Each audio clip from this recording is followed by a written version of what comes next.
मुंबईमध्ये मेट्रो प्रवास करणाऱ्या प्रवाशांच्या संख्येमध्ये वाढ झाली आहे। घाटकोपर मेट्रो स्टेशनवर हजारो प्रवाशांची गर्दी पाहायला मिळते।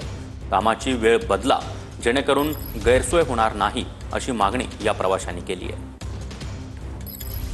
घाटकोपर मेट्रो स्टेशनवर सध्या प्रचंड गर्दी पाहायला मिळते। मी सध्या मेट्रो स्टेशनच्या बाहेर आहे आणि ही गर्दी आपण पाहू शकता की किती मोठ्या प्रमाणामध्ये या ठिकाणी मेट्रोतून प्रवास करणाऱ्या प्रवाशांची रांग लागलेली आहे। ही सगळी दृश्य आपण या ठिकाणी पाहतो आणि एक एक करून जी रांग आहे ती सुद्धा आता सोडण्याचं जे काम आहे ते सुरू झालेलं आहे। 111 कोटी प्रवासी संख्या गाठलेल्या वर्सोवा घाटकोपर मेट्रो मार्गिकेचा प्रवास आणखी सुकर होतोय असं बोललं जात आहे। या मार्गिकेवरील प्रवाशांचा वाढता प्रतिसाद लक्षात घेता मुंबई मेट्रो वन प्रायव्हेट लिमिटेडनं अतिरिक्त 8 फेऱ्या प्रवासी सेवेमध्ये दाखल केलेल्या आहेत। त्यानुसार आता दररोज वर्सोवा ते घाटकोपर मेट्रोच्या 452 फेऱ्या चालवण्यात येणार आहे।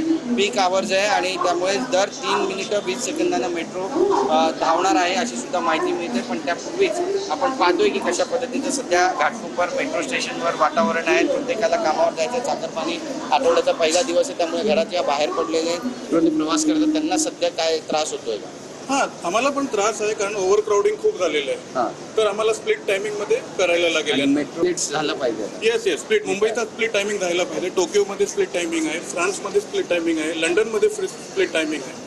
लोक पडतायत, त्यांचा जीव जातो, ते उघडीच आहे, ते असं व्हायला नाही पाहिजे। नक्की धन्यवाद बातचीत केल्याबद्दल। तर आपला पर्सन खंडूराजचा गिरीश गायकवाड, TV9 मराठी।